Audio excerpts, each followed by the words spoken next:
Mr. Sandman, bring me a dream. Hey everybody, welcome to the show. I'm your host Sandman. Today I wanted to talk about Locksport Ethics. So I have a bunch of really great reviews coming up for you guys, a lot of really great product reviews. I'm looking forward to the coming weeks, some of my favorite products. But I just started thinking a lot lately about ethics in the community and what is it that keeps us honest, and what is it that keeps us from taking the skill sets that we have in life in general, not just Locksport, and applying them and applying an ethic to these things, not just a moral obligation, but having. In Locksport, we have two simple rules. You don't pick a lock that is in use, and you don't pick a lock that you have express permission to do so. But what is it that keeps us obligated to those two very simple rules? Because it's very easy to try to skirt that line and to make mistakes in life, to break a law. And these mistakes, they can haunt you the rest of your life. Breaking any kind of law or committing any kind of crime, these things can absolutely haunt you. And so what is it that, for me as a Locksporter, or just as a man in general, what is it that keeps me very honest and ethical? Because I have morals. I go to church every Sunday, and I'm a law-abiding citizen. I'm a former Marine. I'm a disabled veteran, and it's important for me not to break the law just for the simple fact that I don't want to lose everything that I've worked so hard for. But why is it that I follow any type of ethic? And I have to tell you guys a real quick story. I happen to be medically retired, and I happen to have disabled veteran plates on my vehicle. I'm not physically disabled. I can walk fine. I have a lot of crazy injuries. I have nerve damage in my left leg from a compound fracture that I incurred while I was in training, and I also have a bulging herniated disc in my L4 to L5, and I have all kinds of issues like that. But I don't walk with a cane right now. I used to, but I'm fine. I don't have disabled veteran license plates because of my physical disabilities. I have post-traumatic stress disorder from 2 combat deployments to Iraq and 1 to Afghanistan. And when I went to go get my license plates, they said, "Are you a disabled veteran?" And I said, "I am considered so. What does it matter?" And they said, "Well, if you can show proof that you're a disabled veteran, you don't have to pay for your license plates." I said, "Really?" And I said, "Yeah." And I said, "Well, how much are the plates?" And they're like $75. And I'm like, "So you're telling me just because I'm a disabled veteran, I can get free plates?" And they're like, "Yeah." And I was like, "Oh, okay." And they're like, "Yeah, just show us proof, and you have to be over a certain percentage." So I showed them my plates, and I get the plates, and they turned out to be disabled veteran plates. And I'm like, well, that's not what I wanted. I didn't want to advertise to the world about this, and even though I'm making this video, but every day I drive my vehicle and I have these license plates on, so that's fine. Well, in the state of Texas, up until like a year ago, you could, as with disabled veteran license plates, you could park anywhere. You could park in handicap, you could park in metered parking and not pay the metered parking. You could do all kinds of stuff with these plates, but I never did. And here's why.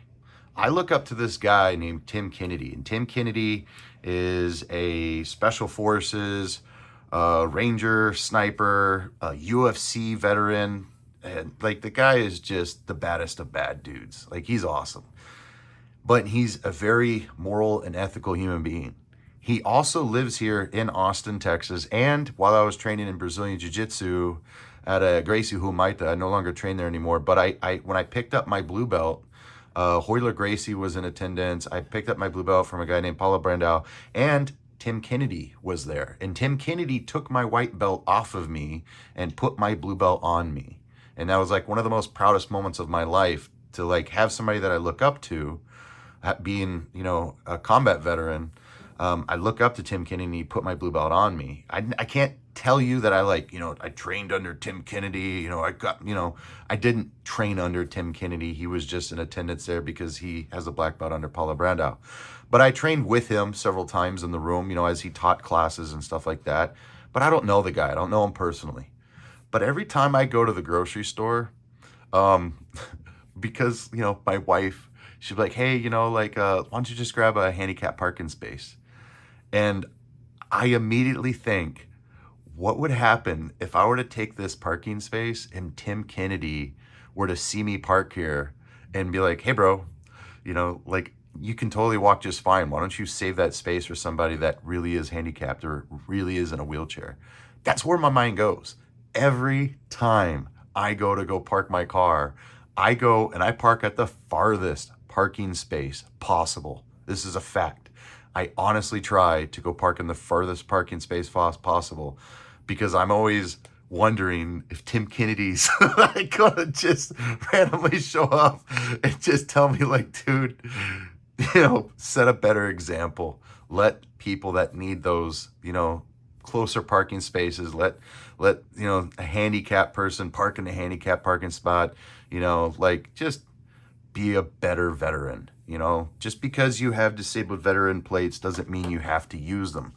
So I wanted to explain that is what keeps me ethical. That's what keeps me towing that line when it comes to things that I know that I could get away with, but I don't do it anyways. Because character is not what you do when people are not looking. Character is not what you do when people are looking. It's what you do when nobody's looking. And I'm always thinking, what would I do if I got caught right now? What would I do if Tim Kennedy, someone I look up to, that's the super veteran, that's the super, the ultimate, of what I wish I could be for myself, if he were to look at me and just look down on me and be like, bro, like, this is sad.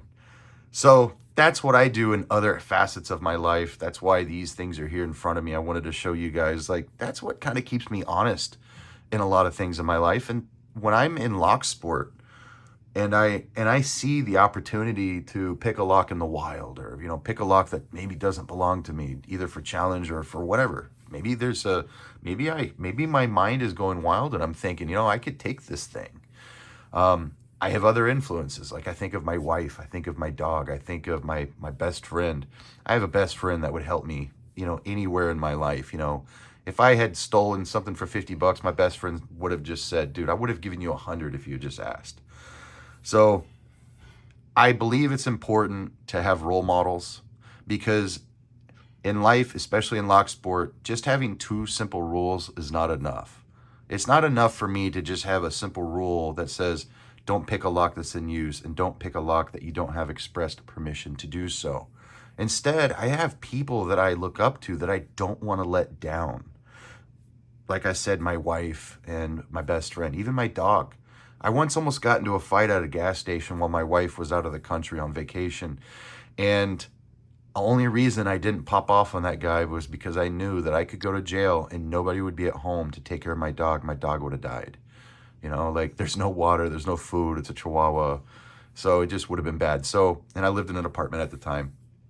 So I just wanted to explain, like, I'm always putting others before me, and I'm always imagining somebody that I look up to catching me in the act of not doing something that is moral or ethical.